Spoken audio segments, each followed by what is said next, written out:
Today is June the 2nd. Should we give people a second chance? Let's find out together as we study Mark 14:66 to 72.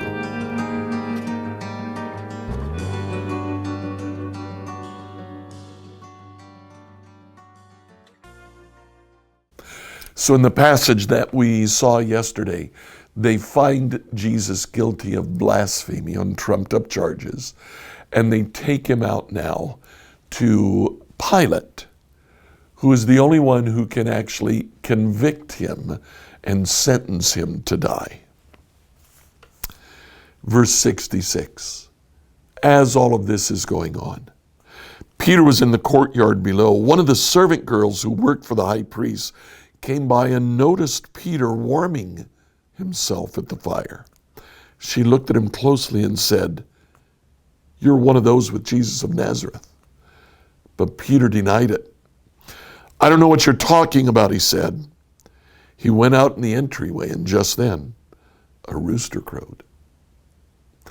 Now, if you remember, during the Last Supper, Jesus predicted that Peter would deny him 3 times before the rooster crowed twice. So, Peter denies Christ, and a rooster crows once. I think the Lord was saying to Peter, "Peter, think about what you're doing."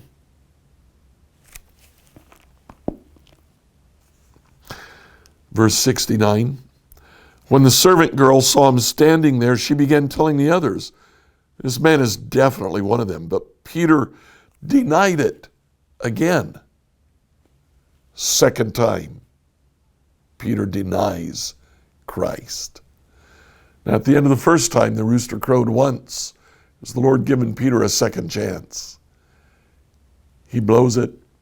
He denies him again. A little later, some of the other bystanders confronted Peter and said, "You must be one of them. You are a Galilean." This time Peter swore, "A curse on me if I'm lying.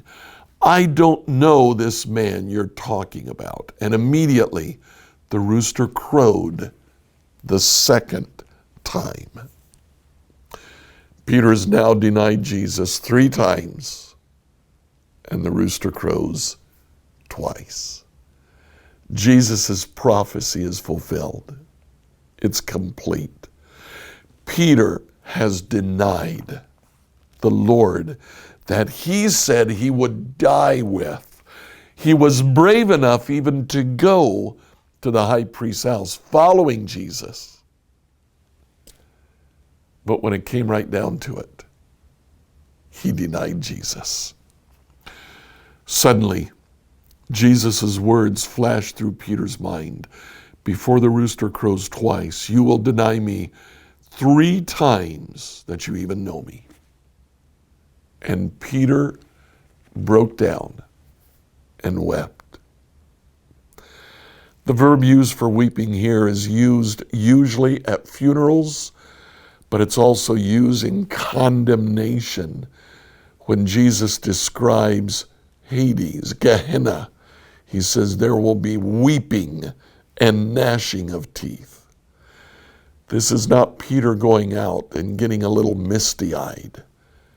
This is Peter, the big burly fisherman, the man who would work with his hands, the man with calluses, went out, broke down, and sobbed like a baby.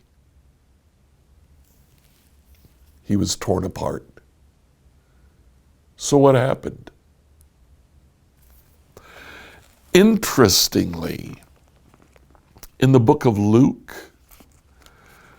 when Jesus appears to the 2 who are on the road to Emmaus, they finally realize that it's Jesus. They turn around and they run back to Jerusalem. And chapter 24 of Luke, verse 33, within the hour, They're on their way back to Jerusalem. They found the 11 disciples and the others who had gathered with them, who said, "The Lord is really risen. He appeared to Peter." And in the next paragraph, he appears to the rest of them. But he appeared personally and privately to Peter first. Paul actually talks about this in 1 Corinthians chapter 15, the resurrection chapter, where he talks about the resurrection, starting with Jesus's resurrection. 1 Corinthians 15:4 says, "He was buried. He was raised from the dead on the third day, just as Scripture said. He was seen by Peter and then by the 12. In these two passages, we see that Jesus appears to Peter. I wonder what they talked about.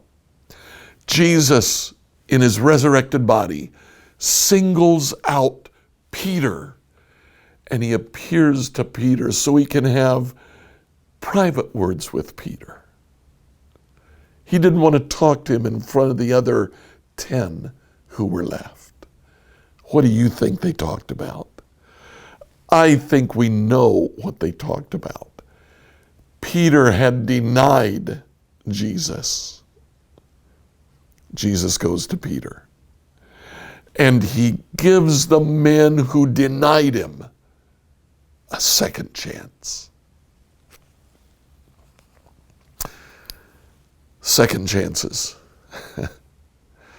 Paul uses different terms. He doesn't say second chances. Instead, he says we're given the ministry of reconciliation. When someone comes to us saying, "I've broken faith with you, I've betrayed you, I've denied you, I've deserted you,"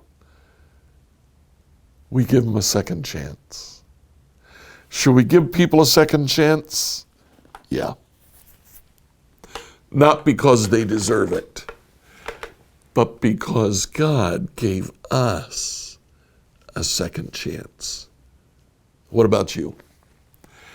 Is there someone to whom you need to give a second chance today? Like, follow, and subscribe to this devotional. Send your questions to us at questions@becomehope.com. Tomorrow, we'll begin a review of the book of Mark.